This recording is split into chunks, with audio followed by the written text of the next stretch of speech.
halatang mga dayo. Nakalabas natin namin. Yung mga malalaking isda. Ganda yung ibon. Papakainin na yan. Good afternoon, guests of the Key West Aquarium. My name is Anthony. I'm out here at the Atlantic Shores exhibit. And I'm going to go ahead and get started on our game fish and nurse shark tour. So if you're interested in these really cool animals, you want to watch them get fed, head out that tunnel on the north side of the main gallery to our outdoor exhibit. But if you just want to walk around and listen, that's totally fine as well. I know the visibility isn't great, but if you guys want to get a really good look when I get to the nurse shark part, it's going to be right over here under the balcony. Now before I tell you about our animals in here, I'll tell you a little bit about the exhibit itself. See, where we're standing actually used to be the parking lot of the aquarium, but somewhere in the 1980s we figured, hey, why have more parking in Key West when we could have a full outdoor exhibit instead? So now what you're looking at is a fully functioning mangrove 50,000-gallon ecosystem. Now the mangroves are the trees to my left with the branches out in the air and the roots that are tubing just into the water. Now these islands specific are red mangroves, but these islands are surrounded by 3 species of mangroves, the red, the black, and the white, and all 3 species are crucial for why these islands are here today. Now, if you're like me, when I first came to the Keys, I was a little bit confused that there's not more white, sandy, beautiful beaches, and instead, a ton of these trees surrounding these islands. Well, that is because these islands would not be here today if not for the help of these trees. See, they protect the coastline, they pack up that sediment, they control erosion, and they also will take any wave action that does actually make it past our coral reefs. So if not for the help of these trees, these islands would have been eroded away thousands of years ago. Now, all 3 species are known to be salt tolerant, but the red mangroves in specific are known to be salt excluders, where they can exclude up to 97% of the salt from the water at the tips of their roots, allowing them to live directly in the salt water as you see. And this is very important for the animals in the water because those root systems become a complexity that protects our baby animals, so it creates a little bit of a nursery habitat for our baby and juvenile fish. It protects them from the larger predators, and also those roots will collect algae and crustaceans where they have almost a constant food source as they're growing up. Now, because of the nature of the sediment that they can collect though, they do create kind of a low oxygen environment. So once these animals get a little bit bigger, they need a little bit more oxygen, they tend to leave these areas. But we do have some fish in here that can naturally hang out in mangrove ecosystems a little bit longer than others, and those are our tarpon. And we have 4 tarpon. There's one right there. Well, he's not interested in that fish. So the 4 of them, they have their long bodies with the silver scales, the big googly eyes, and the kind of upturned mouths. Now, tarpons can actually breathe air. So this is why they can hang out in low oxygen environments more than others. They have an organ in their swim bladder called the labyrinth that allows them to take a gulp of air, run that air over that labyrinth, and use the oxygen same as you and me. Now, this also makes them really popular for sport fishing, because the thing about tarpon, if you get one on your line, you fight it all the way to the surface, you think you got it, it's going to take that big gulp of air, fully re-energize, go back down, and give you a full another fight. Now, they are really common here in the Keys. In fact, the record tarpon was caught here in Key West by a guy named Gus Bell back in the 1970s. It was a 243-pound tarpon. It took 4 hours to get him up, and it was on 20-pound test line. So if you know about fishing, you know that is a mighty feat. Now, you can go fishing for tarpon today, but they are catch and release only, and you have to have a fishing license. But they are really fun to fight, that is for sure. Some other fish that you see zooming around in here that are also really fun for sport fishing are jacks. So we have 3 species of jacks. We have the smaller look-down jacks that have kind of a really funny, boxy little silvery body. But like these 2 right here.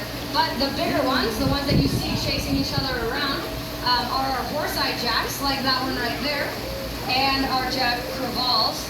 I'm going to pause for a second because we have a special guest coming in.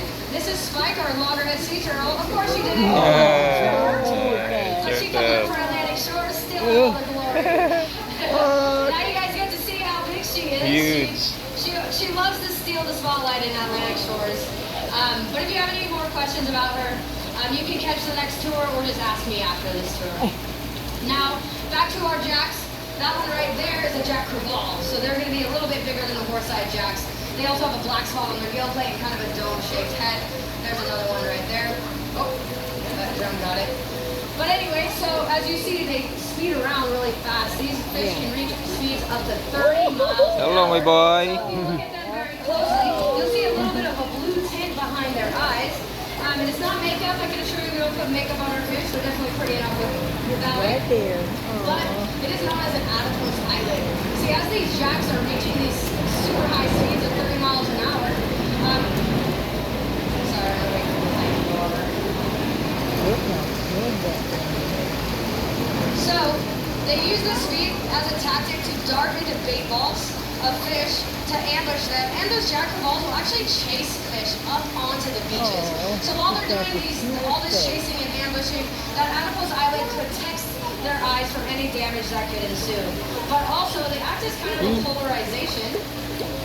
See, every time I do this tour, I wear these sunglasses because they're polarized and they allow me to see into the water. Well, their adipose islet allows them to see out of the water just a little bit better. So if I throw it just right and they're hungry enough, you'll see them going after that food before it even hits the water, which allows them to get it without any sneaking suspicion from any of the other fish. So they are pretty cool. But some other cool fish we have in here are also very fast. You've been seeing them kind of cruising around and beating some of the jacks. Those are those redfish. They are cleverly called redfish, but they're also called red drums because they are a set of drummers.